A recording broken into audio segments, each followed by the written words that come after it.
Sobre o vídeo que você vai ver a seguir, eu já aviso que você não vai entender nada, porque eu mesmo não entendi porra nenhuma.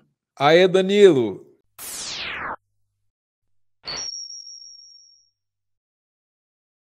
Num domingo e despretensiosamente, numa plataforma de vídeos qualquer, nós observamos diversos conteúdos na internet que nos foram sugeridos pelas brilhantes mentes do chat.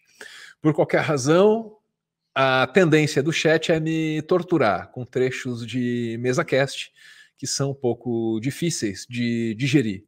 Vamos assistir aí um tal de Negão manda real pro Monark. Me disseram que, apesar de tóxico, é divertido. Alguém vota no Lula. De por que alguém vota no Lula? Imagina a seguinte situação. Agora tem metade das pessoas na cabeça. Imagina a situação onde ninguém da sua família fez faculdade, certo? Agora imagina a situação de você ganhar um salário mínimo quando ganha e o máximo e nunca sobra dinheiro para você fazer nada na sua casa. Sua casa tem luz, certo? Mas sua casa não tem água. Para você levar água até a sua casa, você tem que andar 100, 200 metros até uma fonte onde você vai encher um balde d'água, 2, 3 baldes, às vezes com jegue vai trazer até a sua casa. Imagina essa cena, Monark, certo? Aí, de repente, chega um cara e fala assim, ó, tá vendo isso? Tá errado você andar até ali. Então, o que eu vou fazer? Eu vou fazer um buraco aqui na frente da sua casa, eu vou cimentar esse buraco e nós vamos chamar esse buraco de cisterna, certo? Aí você pensa assim, pô, mas não chove aqui. E aí, como é que vai fazer? Porque a cisterna também ela tem o esquema de pegar a água da chuva. Aí você fala assim, não esquenta a cabeça, eu vou mandar um carro-pipa vir até aqui. Nesse meio tempo, eu vou fazer uma transposição daquele rio que está lá no Caraia 4 e vou trazer para a água vir encanada como é lá em São Paulo, certo? Aí... Mentiram para mim, tá chato. Quando você vive essa realidade, esse cara que chegou, ele é muito pica. Você não se pergunta como essa cisterna foi construída, você não pergunta como que foi o contrato dos caminhão-pipa, você não pergunta como tá sendo as obras dessa transposição, mesmo porque... Pô, tá de sacanagem. Sério? Você não se pergunta como é que é o contrato de caminhão-pipa? Bicho, mete aí no Google, assim, o caminhão-pipa, Bolsonaro, Forças Armadas. Passou a eleição, os caras já tiraram o dinheiro de um projeto que levava água com um caminhão-pipa para determinadas regiões do sertão. Não tô de brincadeira, não. Procura lá. Doideira, hein? O seu pai, que saía todos os meses, tá ligado? Todos os meses para ir trabalhar em São Paulo, e você passava 6 meses do ano sem ver o seu pai, só falando com ele sobre carta e telefone, porque ele precisava ficar em São Paulo mandando dinheiro para cá, você começa a achar que esse cara é pica. E, de repente, esse cara que passava 6 meses fora e ele volta, ele não, para trabalhar nessa tal dessa transposição, ele não se... Pica mesmo é o Philip K. Dick. Leiam Philip K. Dick. Esse homem, lá atrás, ele conseguiu ver o futuro aqui do século XXI e além. Ele pergunta se tá tendo, como é que fala? Desvio de dinheiro. Ele não pergunta nada disso. Essa que é a questão. Ele Fulcal. olha esse cara como um cara Essa pica. Essa é a questão, Fulcal. Quando a Dilma caiu... Isso. Quando a Dilma caiu, ela não caiu pela corrupção. O brasileiro é conivente e complacente, tá cagando e andando. Se Exatamente. tiver corrupção, se tiver a grana do bolso. Quer dizer, grana do bolso... O mensalão assim, nasce no primeiro ano do Lula. Eu concordo com o Adrilles. A Dilma não caiu por causa da corrupção. O Temer concorda com o Adrilles. A Dilma não caiu por causa da corrupção. O TCU concorda com o Adrilles. A Dilma não caiu por causa da corrupção. E se a Dilma... Bom... É o cara miserável, é o cara miserável que ganha 600 reais e fala, não, o meu dinheiro aqui. Ah, deixa os caras roubarem, mas deixa eu sobrar a minha migalhinha aqui, entendeu? Em 2006, o Lula foi reeleito no auge do mensalão, não sei se você se lembra. O PSDB falou, não, vamos deixar ele sangrar. Ó, se fudeu, porque a economia tava pujante e ele se reelegeu. A Dilma caiu por uma junção entre falta de apoio político, que ela era uma tosca, não sabia começar o Congresso, corrupção e... Veja você a contradição ou a sinuca de bico que é a política brasileira, né? Se você tenta compor com o parlamento, e não adianta, assim, dá para compor em termos republicanos e tal, né? Se você tenta compor, dá num mensalão, dá num orçamento secreto, sempre vai parar nesses lugares assim meio nebulosos, nessas práticas meio esquisitas, né? Se você não tenta compor com o parlamento, você acaba como a Dilma, né? E aí vão dizer que você foi tosco ou tosca, né? Na verdade, a Dilma não caiu por causa da corrupção. Ela caiu por causa de um certo viés anticorrupção que ela teve. Se você tentar lembrar, você vai puxar aí na sua memória o tal do faxinão. Dilma afastando ministros do MDB e outros partidos aliados que eram apenas acusados. Não esperava julgar, não. Falava, esse cara é suspeito demais para estar no governo, vai ter que sair. Isso foi incomodando aliados e deu no que deu. Para alguns é falta de habilidade política, para outros é uma série assim de preceitos morais que são incompatíveis com a finalidade de governar o Brasil.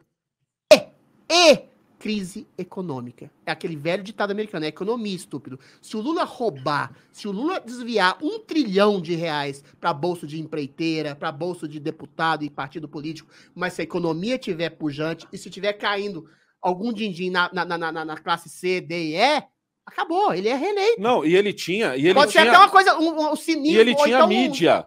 Mídia... Hoje o pessoal petista fala, mas a Globo antigamente atacava o caralho. O Maluf foi reeleito aqui tantas vezes em São Paulo. Todo mundo sabia que o Maluf era corrupto. Mas ele de boia pobre, voltava no Maluf. O brasileiro, não é que ele é cínico, mas ele é realista. O cara é ladrão, todo mundo é ladrão. Mas eu já ouvi isso várias vezes de gente votando no Lula.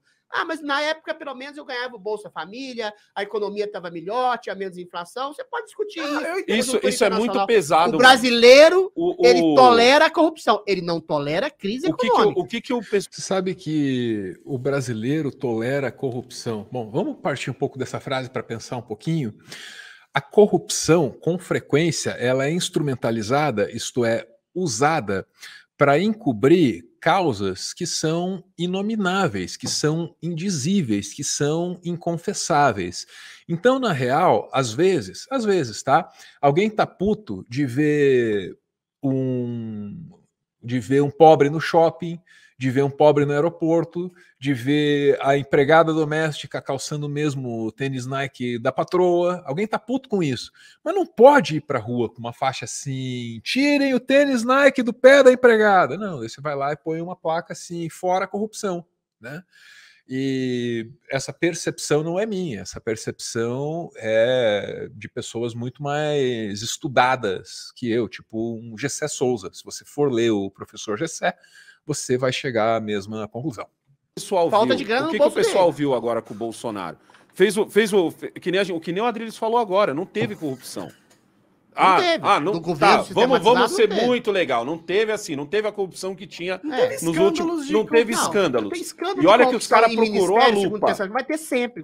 Os caras procurou a lupa. Então, mas pro povão mesmo. É a mesma coisa. O povão quer saber o seguinte: cadê o meu? Quantos vídeos eu não fiz falando assim, mano, o Bolsonaro precisa pagar a Globo, precisa mostrar o que o Tarcísio tá fazendo, precisa falar assim, explicar por que um litro de leite está custando R$6. Irmão, um litro de leite não pode custar R$6. Entendeu? Se vira, faz alguma coisa. Não adianta nada explicar. Não. É igual a pandemia. Explicar não é explicar. A economia vai desabar. Não adianta nada do Bolsonaro. Eu falei. Explicar é chegar e falar assim, ó, eu vou fazer tal coisa e vou. Não adianta. Vou me virar e vou baixar isso. O povo responsabiliza o governo central. Exatamente. Porque o povo vê o seguinte, mas o gás está custando 120, chegou a 140. Eu cheguei a pagar 140 num gás, certo?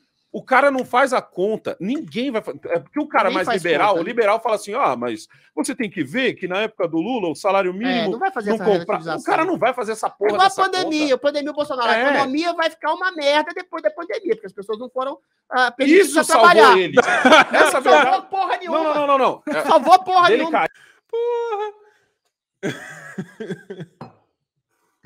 Cara do céu, tem que estar muito dissociado da realidade, bicho. Não teve lockdown de verdade no Brasil. Caramba, primeiro vocês sabotam as medidas mais simples, mais básicas de saúde pública e de higiene durante uma pandemia. Porque espalhar vírus por aí é porquice, né? Espalhar vírus por aí é porquice. E depois, Caramba, vem com esse papo ainda. Ah, não dá. Aí, dele cair essa verdade, salvou porra ele. Nenhuma. Salvou... Não, mas ele não explicou. O povo não quer saber se na época da pandemia, eventualmente o Bolsonaro falou em liberdade de trabalho, e falta de liberdade de trabalho. Eu já acho que é isso que salvou. De um caos social. Salvou ele dele ter caído. O povo tá querendo saber o seguinte, ó, na época do Lula eu comprava 2 sacos de feijão com o salário que eu tenho, hoje eu compro um só. Aí o povo vai fazer a matemática da pandemia, da liberdade de trabalho que foi tolhida, etc. Não, o povo vai culpar o governo vigente na época. Exatamente. Tá, não, parou. Deu, porra. Escuta só. Então, o povo que vota para ter o que comer tá errado. Certo está o sofisticado, culto, o douto Adrilles, que vota pensando nos mais abstratos conceitos como a liberdade de expressão monarquiana. Né? Veja, há uma sabedoria no estômago. A gente não pode achar que as pessoas estão erradas quando votam para suprir as suas necessidades mais básicas. É apenas o óbvio. Por que é que alguém que não tem o que comer vai votar para atender os interesses do Adrilles? Eu não conseguiria compreender isso.